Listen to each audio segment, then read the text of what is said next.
네, 할렐루야. 오늘 이 새벽에 하나님께서 우리에게 주신 말씀은요, 이제 느헤미야, 오늘은 5장 6절에서 13절입니다.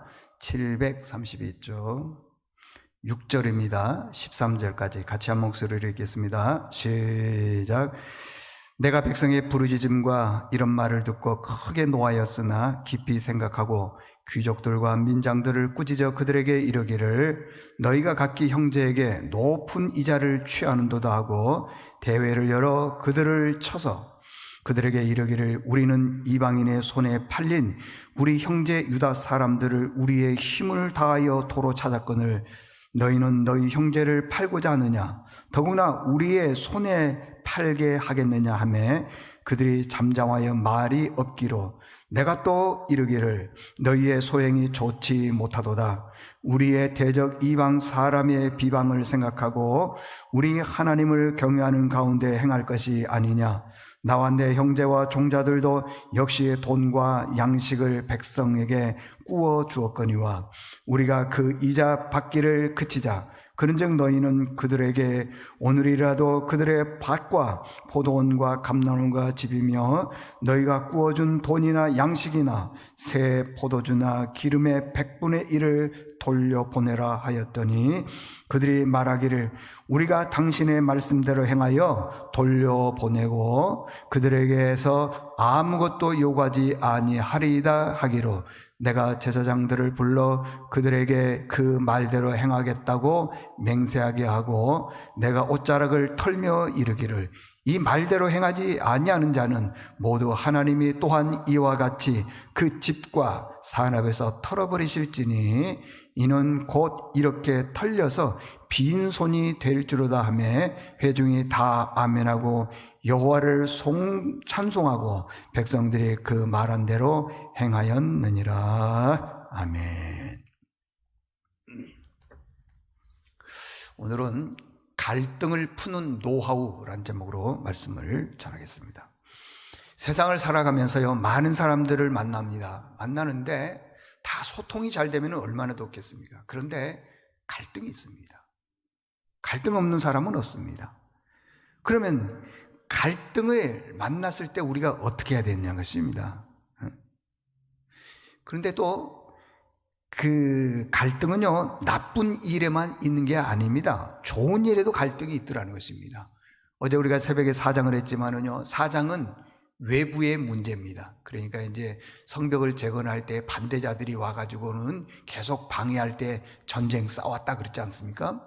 근데 오늘은요, 내부의 문제입니다. 5장 같은 경우에는. 자, 그렇게 힘들었던 성벽과 성전 재건이 완공되었습니다. 얼마나 좋았습니까? 뜻을 이루었습니다. 꿈을 이루었습니다. 그런데 내부에 문제가 생기더라는 것입니다. 어떤 문제지요? 성벽을 재건하고 나서 보니까 바벨론에서 돌아온 사람들, 그리고 원래 유다 땅에 있던 그 사람들, 이 사람들이 서로 이렇게 같이 있으니까 숫자가 늘어날 거 아니겠습니까? 인구가 늘어날 거 아니겠습니까? 그러니까 식량에 문제가 있고요. 또 바벨론에다가 또 세금도 계속 바쳐야 됩니다. 그런데다가 공교롭게 이스라엘 땅에 흉년이 왔습니다. 많이 어려움이 왔어요. 먹고 살기가 정말 힘들었습니다. 그러다 보니까요, 먹을 게 없으니까 가난한 사람들은 얼마 되지도 않던 그 밭을 팔고요, 그것도 안 되니까 집을 팔고 심지어는 자녀들까지도 팔게 되더라는 것입니다. 그런데 문제는요, 민족 전체가 다 그랬다면 문제가 없는데 부자들은 이때다 싶어서요, 돈이 많으니까 더 많은 부를 취하게 되는 것입니다. 가난한 사람들이야 어쩔 수 없이 먹을 것이 없으니까 땅도 팔고 집도 팔고 심지어는 자녀들도 팔지만은 헐값에 팔잖아요, 그때는. 근데 사는 사람들은 싸게 사는 거예요. 땅도 집도 심지어는 사람도 싸게 사서 자기 노예로 삼게 됩니다. 이게 문제라는 것입니다. 사회적으로 큰 갈등의 문제가 생겼습니다. 이걸 어떻게 풀어야 되느냐는 것입니다. 첫 번째는요, 이렇게 풀었어요. 느헤미야가요. 하나님 말씀으로 문제를 풀었다는 것입니다. 말씀으로. 여러분, 우리는 문제가 생기면은요, 자기 경험, 자기 지식, 자기 노하우로 이 문제를 풀려고 그럽니다. 문제가 생겼을 때는요, 성경에서는 뭐라고 얘기를 하냐 그러면은요, 오늘 7절에 보니까 깊이 생각하고 그랬습니다. 이 개혁 성경에서는요, 중심에 계획하고 그런데 원어에 보니까 깊이 묵상하고 묵상. 그러니까 하나님의 말씀을 묵상했다는 것입니다. 이렇게 나라가 어려운데 부자들은 점점점 부자가 되고 가난한 사람들은 점점점점 가난하게 되는데 세상의 자녀들을 헐값에 팔리는 겁니다. 이게 좋은 일이 아니라는 거예요. 그래서 깊이 묵상해 봤더니 아하, 결론이 그래요. 좋지 않다. 그러고 난 다음에 귀족들을 불렀습니다. 자, 하나님 말씀을 묵상했습니다. 그리고 귀족들을 불렀습니다.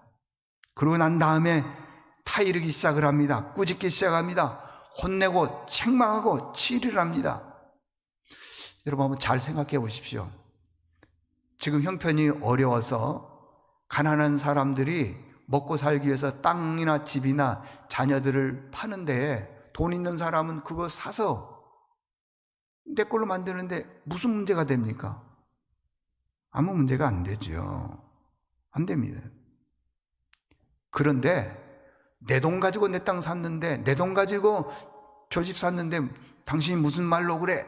이렇게 말할 수 있음에도 불구하고 하나님 말씀을 묵상하고 난 다음에 귀족들을 불러서 얘기를 했더니 귀족들이 그 말에 순종하고 꼼짝을 못하더라는 것입니다.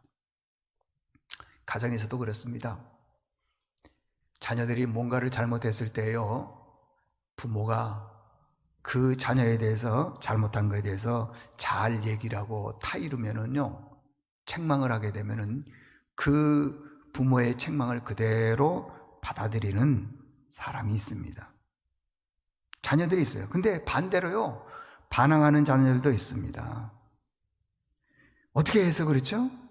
자녀를 책망할 때는요, 반드시 하나님 말씀으로 책망을 해야 됩니다. 여러분, 책망을 하는데 사기를 꺾기 위해서 우격다짐으로 복종시키기 위해서 그렇게 해서 책망해서는 안 됩니다. 자녀들은요, 부모님이 나를 말씀으로 책망하는지 당신의 분노로 나를 책망하는지 이게 보면 다 안다라는 것입니다.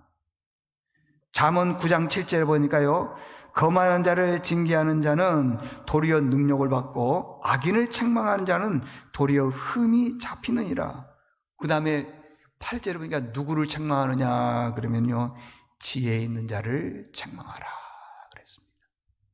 그러니까요, 거만한 사람이나 악인 이런 사람들을요, 책망하는 건 어렵다는 것입니다. 근데 지혜 있는 사람을 책망하면요, 그걸 다 깨닫는 것입니다. 아, 이래서 이렇게 됐구나. 여러분, 자녀들도요, 지혜 있는 자녀를 책망하게 되면요, 다 순종합니다.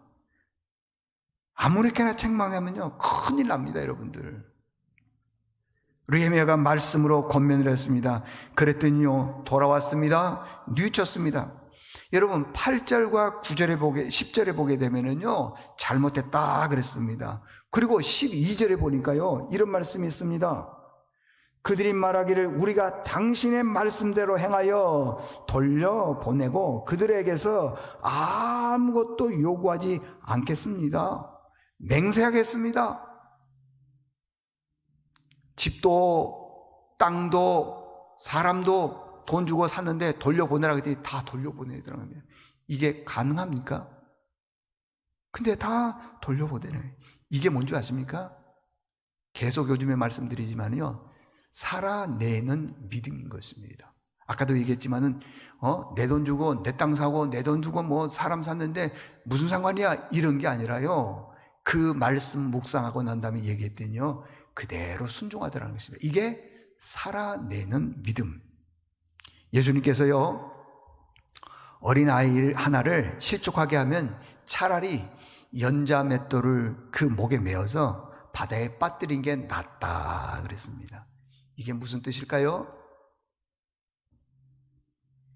신앙생활 하다가요, 한번 상처 딱 받으면은요, 그 영혼은 하나님께로 돌아오기가 쉽지 않다는 뜻입니다. 그래서 우리가 신앙생활 하면서요, 옆 사람에게, 주변 사람들에게 상처 주는 말 하면 안 됩니다, 여러분. 문제는요, 상처 주는 사람이요, 내가 저 사람의 상처를 줬는지 안 줬는지 그것조차도 구분을 못하는 사람들이 있더라는 것입니다. 내가 들어서 싫으면요, 저 사람도 싫은 겁니다. 상처 주는 말 해서는 안 됩니다. 어떤 신학생이 여학생을 사랑했습니다. 그래서 이제 자주 데이트를 하죠. 같이 있는 시간이 많습니다. 사랑이 점점 싹터갑니다. 왜? 시간을 많이 가진 거야. 그래서 너무 사랑하다 나머지 이상하게도 생각이 들기를, 내가 좀 키스를 좀 하고 싶다 생각이 드는 거예요. 근데 성경에서는 뭐라고 말하느냐 쭉 봤더니 로마서 16장 16절에 보니까 너희가 거룩한 입맞춤으로 문안하라. 여기 있구나. 그래서 그 자매에게 키스를 하려고 했더니 이게 자신이 없는 거예요. 이게 맞나? 이게 맞나? 그래서 다시 한번 확인하기 위해서 그 교회 담임 목사님에게 가서, 목사님, 내가 자매를 사귀고 있는데 키스를 하고 싶은데 여기 성경에 보니까 거룩한 입맞춤을 하라 그러는데 맞습니까? 그랬더니 그 목사님이 그러더라고요. 야 임마, 그 말씀은 거기에 적용되는 그런 말이 아니라 교회 안에서 성도들끼리 서로 문안 인사하라, 그런 뜻이야. 그래서 키스를 못했어요. 만날 때마다 가까운데 꼭 하고 싶은데 못한 거예요. 어느 날 되었습니다. 둘이 가까이서 잘 있다가 이 남학생이 말이에요, 신학생이 얘기하다가 이제 또 헤어질 시간에 돌아서려고 하는데 그만 그 자매가 돌아서지만은 강제로 남자에게 키스를 했습니다. 그랬더니 이 신학생이 그랬는데, 이러시면 안 됩니다. 말씀을 위배한 것입니다. 그때 자매가 속삭이면서 이렇게 얘기했다는 것입니다. 누가복음 6장 31절 그러더래요. 그래서 그게 뭔가 해서 집에 와서 그 말씀을 찾아봤더니, 남에게 대접을 받고자 하는 대로 너희도 대접하라.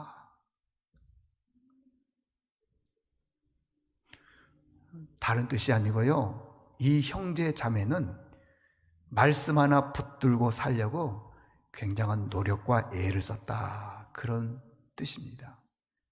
두 번째는요, 본을 보여줘야 됩니다. 여러분, 사람은요, 들어서 배운 것보다도요, 눈으로 봐서 배운 것이 훨씬 많습니다. 그래서 백문이 불여일견 그럽니다.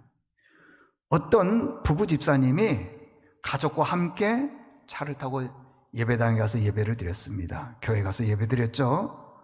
예배 잘 드리고 집에 오는데 차 안에서 아내가 말합니다. 오늘 말씀 묵상 또 적용 이런 거에서 좋은 얘기를 해야 되는데, 오늘 대표 기도했던 장로님은 기도가 길고 내용에 깊이가 없고 자꾸만 부정적인 얘기를 하는 거예요.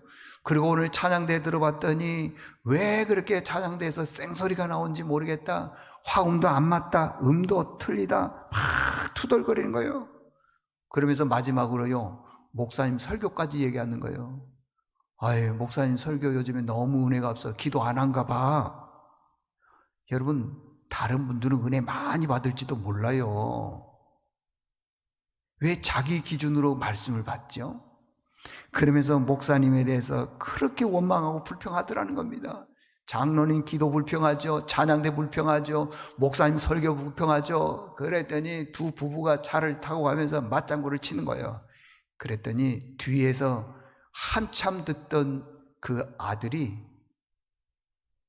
뭐라고 그런 줄 아세요? 1,000원짜리 예배가 다 그런 거지 뭐. 무슨 말인지 모르시겠어요? 입만 살아있고요, 하나님 앞에 온전히 헌신이 없더라는 것입니다. 헌금하는데 1,000원 했다 그 말이에요. 여러분, 자녀들의 믿음은요, 부모의 믿음을 넘어설 수가 없습니다. 본대로 배운 대로 신앙생활합니다. 부모가요, 어려운 것은 돈이 없어서 어려운 게 아닙니다. 부모가 어려운 것은요, 배우지 못해서 출세하지 못해서 그런 것이 아니라요, 내 안에 살아내는 믿음이 없기 때문에 부모로서 어려운 것입니다. 자녀들이 예배생활 잘 안 하는 것은요, 부모님께 배우지 못했기 때문에, 헌금생활 못하는 것 배우지 못했기 때문에 자녀는 배운 대로 합니다. 지난번에도 한번 말씀드렸지만은 우리 교회 집사님 같은 경우에는요, 어렸을 때 어머니가 그렇게 교회 생활 열심히 하더래요. 그냥 아주 그냥 교회 생활 열심히 하는 거예요. 그냥 주의종 잘 섬기고 예배 생활 잘하고. 근데 어렸을 때 그 엄마가 그렇게 신앙생활 하는 게 너무 싫더라는 거예요. 나는 절대 저렇게 신앙생활 안 한다고. 근데요, 결혼해서 애를 여럿이 낳고 어른이 돼서 신앙생활 해보니까요, 지금 어머니가 하는 거 그대로 하고 있더라는 것입니다. 무슨 뜻이죠? 배운 대로 한다는 것입니다. 여러분, 100번 김구 선생님인데 그 100번 일기에 보게 되면 이런 말씀이 있습니다. 눈길 함부로 걷지 마라.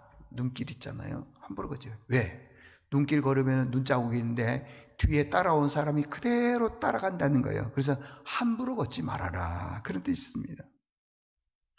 우리 자녀들, 우리 부모가 말한 대로, 행동한 대로 그대로 따라온다는 것입니다. 여러분, 느헤미야가요, 이자 받지 마라 그랬더니 12절에요 이자 안 받았습니다. 14절에 보게 되면요, 나는 14년 동안 녹을 안 받았다 그랬더니 너희도 받지 말아라 그랬더니요, 14절에 보니까 12년 동안 녹을 안 받았다 그랬습니다. 15절에 보니까 하나님 경외하라 했더니 경외하더라는 것입니다. 인생을 잘 사는 사람은요, 어떻게 섬길까? 어떻게? 그러더라는 겁니다. 한 가지 얘기만 하고 마치겠습니다. 미켈란젤로의 작품 중에 보면요, 대표적인 작품이 뭐냐 그러면 피에타입니다. 이게 다윗상이라 그러죠. 피에타. 뭐냐 그러면은 예수님이 있는데 어머니가 예수님을 이렇게 딱 안고 있는 조각상이 있습니다. 이게 30세 전에 조각한 것입니다. 근데 30이 넘어서요, 줄리어스 교황 2세가 바티칸 성전을 짓는데 시스틴 성당이라고 했는데 그 성당 천정에 천지창조의 그림을 그리고 싶다는 것이에요. 그때 나이가 34살입니다. 이 창세기에 보게 되면 천지창조가 있는데 여기 그림을 그려달라. 그래서 장면이 9가지 장면 그림이 테마별로 나오는데 무려 사람만요 400명이 나옵니다. 사람만. 그 그림을 그리는데 5년 동안 걸렸어요. 5년. 천장에 올라가서 뒤로요 해서 5년 동안 그렇게 하더라는 것입니다. 참 기가 막히죠, 여러분들. 천장에 올라가서 5년 동안 할아버지가 되었습니다. 시력이 잘 보이지를 않았습니다. 주변 사람들이 그렇게 얘기를 한 거예요. 너 어떻게 그러고 사느냐? 그랬더니 이 미켈란젤로가 이렇게 했습니다. 하나님이 기뻐하신다면, 보세요, 거꾸로 5년을 살았습니다. 그림 그리느라고요. 시력이 안 좋아졌습니다. 할아버지가 되었습니다. 그래도 하나님이 기뻐하신다면 잊지 마십시오. 우리는 본을 보이는 신앙생활을 해야 됩니다. 그래야지 하나님이 기뻐하십니다. 그런 삶 살 수 있기를 바랍니다. 하나님 아버지, 인생 살다 보면은 인생에 많은 문제가 있습니다. 그런 문제들을 풀지 못해서 더 깊은 수렁으로 빠지는데 오늘 주신 말씀을 저희들이 들었사오니 하나님 아버지여 기도하게 도와주시고 무엇보다도 본을 보이는 삶을 살 수 있도록 도와주시옵소서. 분명히 하나님께서 말씀으로 그 문제를 풀어나가게 되면 쉽게 풀릴 줄 믿사오니 그런 은혜를 우리의 삶 속에 허락해 주셔서 갈등이 있을 때 쉽게 풀어가는 키가 될 수 있도록 도와주시옵소서. 예수님의 이름으로 기도드리옵나이다. 아멘.